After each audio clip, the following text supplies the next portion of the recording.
guys, it's Jerick there, Dragon from RDA. Got another review today, and this one's of a interesting, different, unique gun. If you guys can't tell, I like the more original guns. I don't like getting another M4 or another M9. Really, the only gun I like getting more of is a standard 1911, but after 100 years of it being around, it still doesn't get old, so when will it get old? Back on topic. This is going to be a review of another Chinese-made gun. I actually don't even know the manufacturer of this gun. All I know is that it's passed by quality inspection. It's overall very high quality. And this is a copy of the Smith & Wesson M945, which is very different. It feels like a 1911 variant, but it's totally different from anything else I've picked up before. So here's the box. It's a standard cardboard box. There's really nothing special about it. You open up the box, and you can see it's just wrapped up in some cloth, protected during shipping. Although when I ship it, I'm going to shove a bunch of peanuts in there so it won't get damaged at all. And here's the gun. That's basically all it comes with: the gun and a mag, and it has some molds inside the box to help it from not getting thrashed around during shipping. But that's it. That's all it comes with. But what more do you need than the gun and a mag? So the gun, as you can see, is a little bit different. First thing I need to say, this orange tip is water-based. It basically just rubs right off. I wouldn't recommend doing that, but note that it's practically not even there because it comes off very, very easy. Another thing you notice when you pick it up, right out of the box you notice that it's very, very comfortable. It fits right in your hand.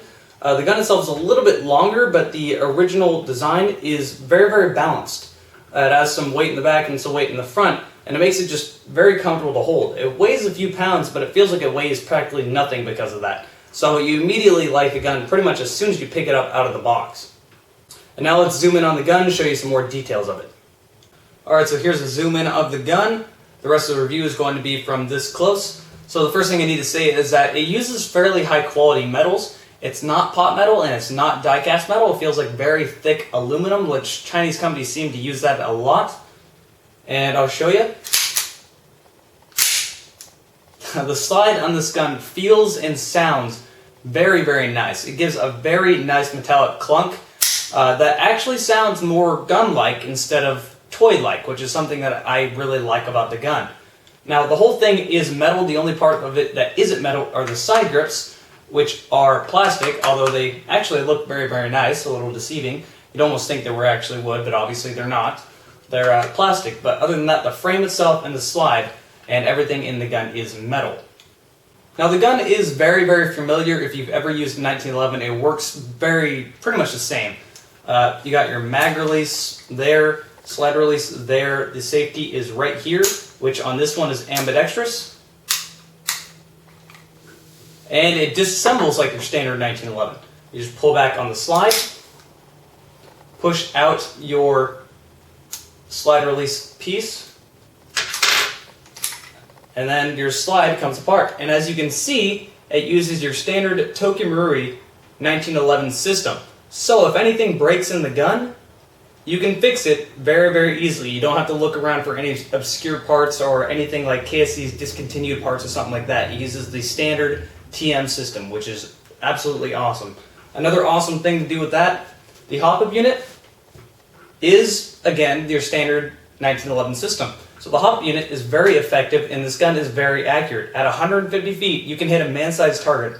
And that's about the cutoff range. 150 feet is about the furthest away you're going to be able to hit someone. But that, for a pistol, is really, really nice accuracy. To put this gun back together, you just slide it back on its rails, like so. Put your slide release piece back in. But you have to have the slide all the way back to do, otherwise it won't go back in. There you go. Insert your mag, and you're good to go. This gun, once again, since it uses the Tokimuri 1911 design, it shoots about 300 feet per second, which is average for your pistol. It's about, you don't need anything harder, you don't need anything weaker. Like I mentioned, it shoots very, very accurately, and the magazine, unlike your standard 1911, it's kind of proprietary. You could actually get this gun to work off 1911 magazines if you could get a 1911 magazine to fit in here. The problem is that 1911 magazines don't fit in here, and if they would, they wouldn't click into place. However, these magazines hold about 23 BBs and hold a lot more gas. So these magazines are quite a bit better than your standard 1911 mags. So you can see they're not quite as skinny, and they are also a bit longer. So it's almost a good thing. It's also a good thing that this gun shoots 300 feet per second. Again, that just means better gas consumption, which this gun is overall very good on gas. You can get about 2.5 magazines out with one gas fill only on a 65-degree day. The sights on this gun are your pretty much standard 1911, the tactical 1911 sights. They are fully adjustable left, right, and up and down, so nothing to complain about the sights. This gun does have your standard ducktail safety, like your standard 1911, and it has a hair trigger. Now I'm going to zoom in even further and show you some extra things about this gun. Alright, I zoomed in even further just to show you the trademarks. So on this side it says Performance Setter 945, and these are all the real trademarks. The real one has the same exact trademarks on it. You flip it around, on the other side it has a Smith & Wesson logo, and this is Smith & Wesson, Springfield, Massachusetts, USA. And again, the logo down here, and 945-1, which is a pretty nice touch to add to the gun.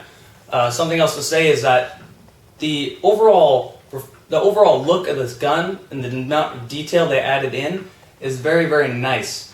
All of these are actually engraved into the gun. They aren't just markings or anything. They help you pull back the slide quite a lot.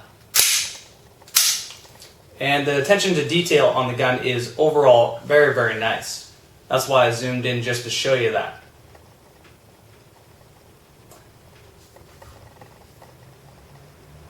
I also forgot to mention that there is another trademark up on the top. It says 45 ACP, then PERF Ordnance. Something else that actually is on the original Smith & Wesson is the slide release, as you can see at this angle, sticks out just a little bit more than your standard slide release. I'm going to try to make it easier to see here. There you go. There you can see it sticks out a little bit more. This is not a bad thing. It's not easy to hit the mag release. It just makes it easier to hit it, but not accidentally hit it. So again, this aids with your reloading and makes it a lot quicker. On the same note, the slide release here is a little bit thicker. It sticks out a little bit further than your standard slide release, which aids you in pushing the slide release. So, thumbs up to Smith & Wesson for designing your gun just a little bit further. Alright, so I think I've covered everything on the gun now. If you guys want to buy this gun, you can go to reddragonairsoft.net, or you can click on the link down below in the video information to send you directly to where you can buy it. There's also a link down below in the video information to RDA's forum where you can talk to the community. So with that said, that has been Red Dragon Airsoft's review of the Smith & Wesson 945.